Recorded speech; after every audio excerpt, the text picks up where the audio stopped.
কেমন আছো বন্ধুরা? আশা করি সবাই খুব ভালো আছো আর আমিও খুব ভালো আছি। তো দেখো আমি এসেছি আমার বান্ধবীর বাড়িতে। ছোটোবেলাকার বন্ধু, একসাথে স্কুল, একসাথে কলেজ, সব কিছুই একসাথে। তো এখন হয়তো দুজনের টাইমের জন্য আমরা দুজনের সাথে সময়টা দিতে পারি না। আর সেই কারণে অনেক দিন থেকেই বলছিল যে ওদের বাড়িতে যেতে। মেয়ে হওয়ার পর আমি এখনও পর্যন্ত যাইনি, এই প্রথম গেলাম।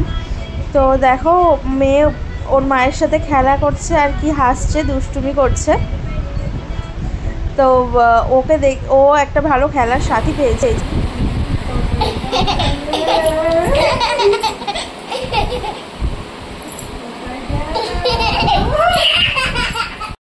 আর দেখো আমি গেছিলাম সকালবেলা, আর ও বলেছিল বনি তাড়াতাড়ি আসবি, তুই আসলেই আমি ব্রেকফাস্ট করব। তারপরে আমি যাওয়ার পরও ব্রেকফাস্ট করেছিল।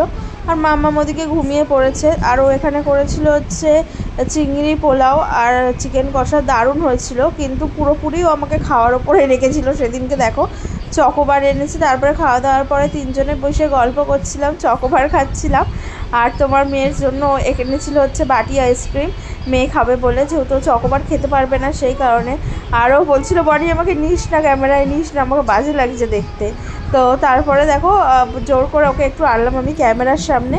তারপরে দুজন মিলে, আমি, ওর মা আর ও, তিনজন মিলেই গল্প করতে করতেই টাইম কেটে গেল। তারপরে বাড়ির দিকে চলে আসতে হলো, কারণ ওর বাবা ফোন করেছিল, ওর বাবাও আসছে। আর ও কিছুতেই আসতে দেবে না। আমি জোর করে আসলাম, আমি বলছি না রানি আমি যাই, আবার পরে আসবো। ওদেরকে আসতে বলি, ওরা কেউই আসে না।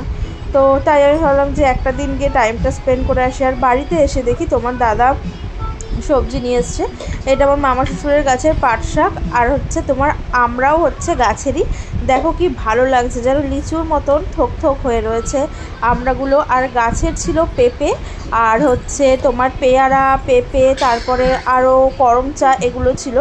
বেশি কিছু শাশুড়ি পাঠাতে পারেনি, কারণ ওর বাবা আজকে মামা শ্বশুর বাড়িতে গেছিলো, সেই কারণে আর কিছু শাক পাতা পাঠাতে পারিনি। নইলে অনেকই শাক পাতা পাঠিয়ে দেয় আমার শাশুড়ি আমার জন্য, যেহেতু আমি ভালোবাসি খেতে।